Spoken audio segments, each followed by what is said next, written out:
వైద్య ఆరోగ్య శాఖ మంత్రి సత్యకుమార్ ధర్మవరంలో పర్యటించారు. ధర్మవరం నుంచి చెన్నై వెళ్లే సూపర్ లగ్జరీ బస్సును ప్రారంభించారు.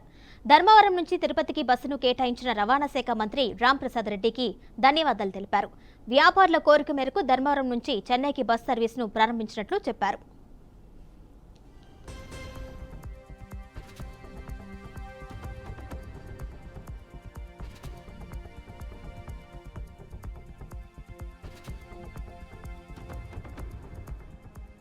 దాకా సూపర్ లగ్జరీ బస్సును ప్రారంభిస్తున్న సందర్భంగా రాష్ట్ర రవాణా శాఖ మంత్రులు రాంప్రసాద్ రెడ్డి గారికి అధికారులకి ధన్యవాదాలు తెలియజేస్తున్నాను.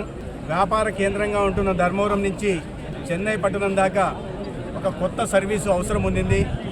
అది పుట్టపర్తి, కదిరి, మదనపల్లి, తిరుపతి, పైగా చెన్నై చేరుతుంది. రాత్రి 8 గంటలకి ఇక్కడ బయలుదేరితే ఉదయం 6 గంటలకి, అదేవిధంగా అక్కడ 6 గంటలకు బయలుదేరి సాయంత్రం 7 గంటలకి వచ్చే విధంగా సర్వీస్ను ప్రారంభించడం జరిగింది ఇవాళ. దీని కారణంగా ఇక్కడి నుంచి అనేక వ్యాపార కార్యక్రమాల కోసం చెన్నై వెళ్ళే వ్యాపారస్తులు, ధర్మవరం వ్యాపార కేంద్రం చెన్నై వెళ్ళే వ్యాపారస్తులకి సౌకర్యవంతంగా ఉంటుంది. అదేవిధంగా కార్గో సర్వీసులను కూడా తీసుకెళ్ళడానికి అవకాశం ఉంటుంది. ముఖ్యంగా తిరుపతి దాకా ఇప్పటిదాకా కేవలం ఒకే ఒక సర్వీస్ ఉండగా ఈ ధర్మవరం చెన్నై సర్వీస్ తిరుపతి దాకా వెళ్ళడం చదువుకునే విద్యార్థులకి తిరుపతి విశ్వవిద్యాలయంలో, అదేవిధంగా చెన్నైలో ఉద్యోగాలు చేసుకునే వాళ్ళకి కూడా సౌకర్యవంతంగా ఉంటుంది.